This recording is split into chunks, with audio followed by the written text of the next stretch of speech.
Salam bahagia dan sehat selalu bagi Bapak Ibu sekalian.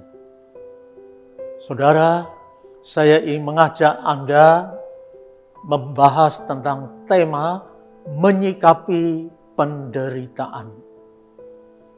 Penderitaan bisa menimpa siapa saja, baik orang saleh maupun yang tidak saleh. Dan akibatnya bisa berbeda-beda pada tiap orang. Penderitaan memang menyebabkan sebagian orang menjadi sedih, murung, dan uring-uringan. Tapi pada sebagian orang, penderitaan justru merupakan tantangan yang harus dihadapi dan diatasi, bukan disesali. Mengapa bisa seperti itu?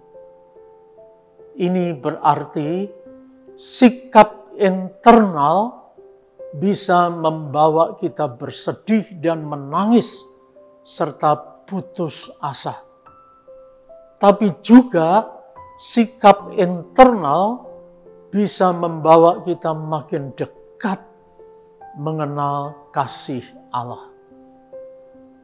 Makin mengenal dan makin merasakan kasih Allah, maka mereka yang menderita malah menjadi kuat dan bergairah dalam menghadapi dan mengalahkan penderitaan itu.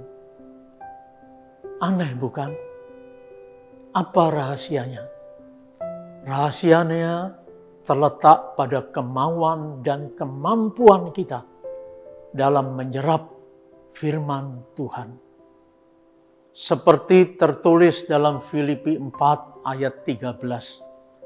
Segala perkara dapat kutanggung di dalam Dia yang memberi kekuatan kepadaku. Kekuatan kita dalam menanggung beban hidup memang terbatas. Tapi Tuhan memberi kekuatan ekstra kepada kita, sehingga kita mampu menanggung beban hidup yang berat itu.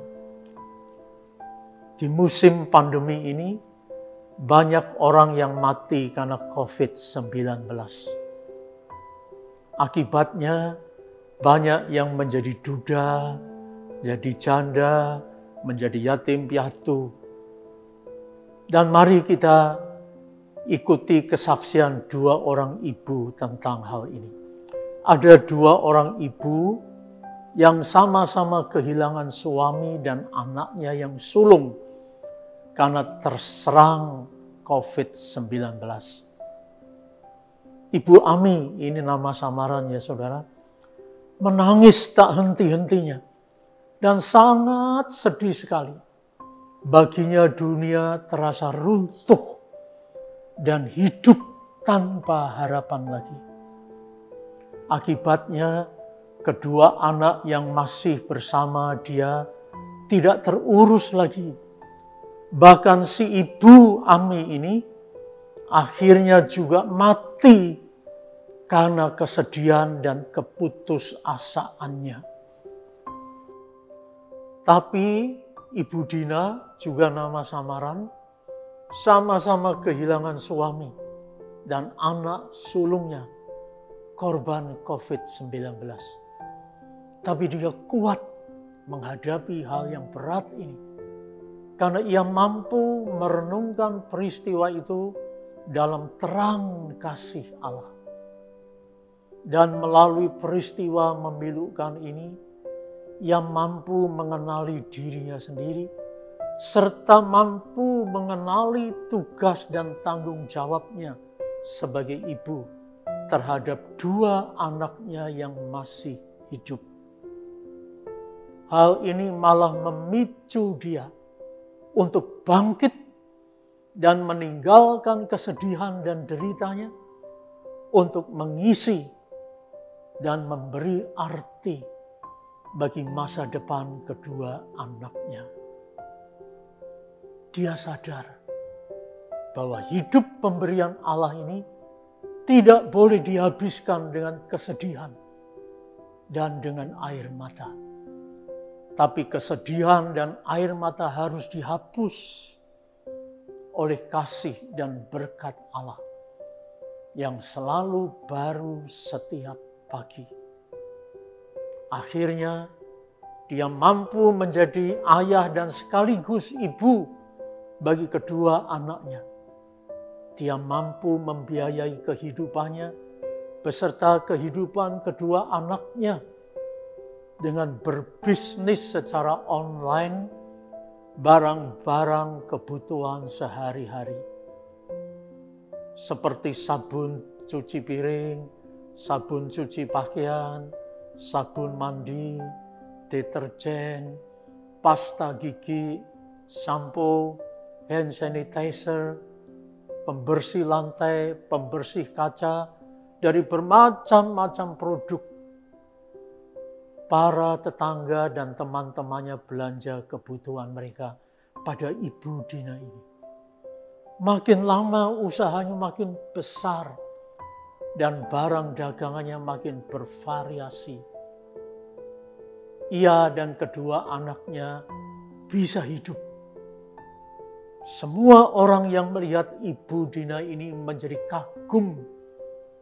Mereka berkata, begitu tegar dan kuat Ibu Dina ini. Sebab itu ingatlah, yang menentukan mati hidup kita bukan apa yang menimpa kita, tapi bagaimana kita menyikapi apa yang sedang menimpa kita. Ingatlah selalu akan Immanuel, Allah beserta kita. Tentunya Allah beserta dengan kita yang mampu menyikapi peristiwa yang menimpa kita dengan sikap positif. Maukah Anda? Saya percaya Anda bisa. Amin. Mari kita berdoa. Tuhan, seringkali penderitaan, kesedihan, malapetaka menimpa kita dan membuat kita hancur.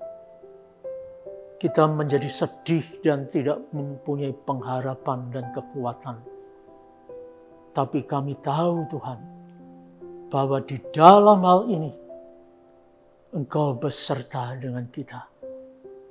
Dan biarlah kita boleh mempunyai keyakinan bahwa justru bersama Tuhan aku mampu menyikapi penderitaan ini dengan positif dan menjadikan penderitaan ini sebuah kesempatan untuk melihat kasih-Mu yang tak berkesudahan. Terima kasih. Amin.